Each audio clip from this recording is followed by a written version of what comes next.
Hello, hello. I hope everyone is doing well. Thank you so much for watching the video. Hello, hello. Welcome to Things to Do. My name is Erin, and my goal is for you to never be bored again. So let's jump right in with a few more ideas for you. The first one is make a decision one morning this week and decide to smile at every single person you encounter throughout the entire day, including strangers.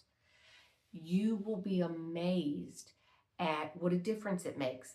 I have smiled at people just walking through the parking garage at work or down the sidewalk or in the hallway, whatever the case may be, grocery store. And sometimes you will come upon someone who they're just walking just like this. I mean, there's no expression. They don't look very happy. And you smile at them and their entire face lights up and they get a big, beautiful, happy smile on their face. It's like they weren't expecting it. And it's contagious because then I think they are going to continue walking and maybe smile at the next stranger they encounter. So it really is a itsy bitsy tiny little tweak that can have a huge impact on your day. It really makes a difference. So try to make a decision, like I said, one morning coming up soon. And no matter what, and not everybody's going to smile back at you, and that's fine. But still, just smile at every single person you encounter. The second thing is plan a weekend away. It doesn't matter if you have the money right now. It doesn't matter if you have the time right now. It doesn't even matter if it's really the right time of year, the right season. It's not warm enough. It's not cool enough. That doesn't matter. Just planning a legitimate weekend away that you will hopefully take soon or in the near future is beneficial just in itself. Just thinking about what you'll do, who might go with you, who you may see, just planning a weekend away can really be a lot of fun. And you can do a lot of internet searching or searching on the internet. Check with other people. What have they done recently? That's, within my range is I don't like to go away for the weekend if it's more than 3 to 4 hours away. It just feels to me like it's too much time in the car driving for a weekend. Make it a 3-day weekend, sure, I'll go 4 hours happily, maybe even 5. But yeah, I don't want to spend my entire weekend in the car getting to a destination and then feel like I'm having to turn right around to get back to work or get back home to get to work the next day. So think about planning a weekend.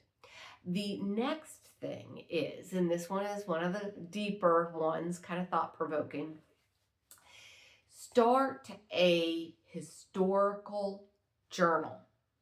And what I mean by historical journal is think about one of your most favorite days in the last year. Think about one of your most favorite days in the last decade. Think about one of your most favorite days as a child and then write about it.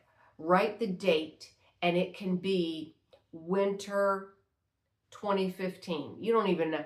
It could be 16 and you write 15. It could be 14 and you're thinking maybe it's around 15. The date, the exact date certainly is not important. This is for your eyes only, but recreate that day. What did you see? What did you smell? What did you hear?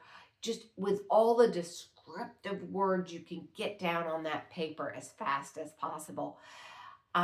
Thinking about that day and how wonderful it was to you is very, very uplifting and a very positive event. You can, in a way, relive that day. And you could do it again the next day. You could put it aside for months, take it back out. When you think of, oh my gosh, that's right, I forgot all about when I did this. and then write that entry. So it will eventually be a journal of some of your happiest, fondest, most special memories. And again, really try to think about everything. There was the food, how it tasted, and how you laughed and laughed with this particular person, and whatever made it special. Put it all in there. I think it's a lot of fun to do. And then later, it's fun to read it again. So consider that. Let me think. Oh, one more idea I'll throw out at you today. Find out if your local library has a Friends of the Library book sale. So they may need 10 copies of this particular book as soon as it comes out, as soon as it's released. Everyone wants to check it out. There's a long list of people waiting to check it out. It immediately hits the New York Times best-selling list. Everyone wants this book. Well, 6 years later, maybe 2 copies on the shelf is sufficient. And so what they do is they put books in, they will often donate them to friends of the library, and they will have a book sale. Around here, I think a lot of our libraries do it a couple of times a year. Some have permanent little rooms or alcoves that are friends of the library book sales. So anyway, it's a great way to get books that's inexpensive. You don't have to pay full price at the store or online. And if it's a book you want to keep and not have to return, I mean, of course, the most economical way is to simply check it out. But if it's a book you want to keep or maybe read and then pass on to a friend or family member, it's a great way to get books. And then, now that we're in springtime and weather is starting to get nicer, consider getting a good book and a blanket or two and go outside and read. I love reading outside. It's easier for me, for some reason, to completely lose myself in a book if I'm outside. I don't have the TV sitting there or my laptop or chores that I can see while I'm reading. Just all kinds of distractions in the house.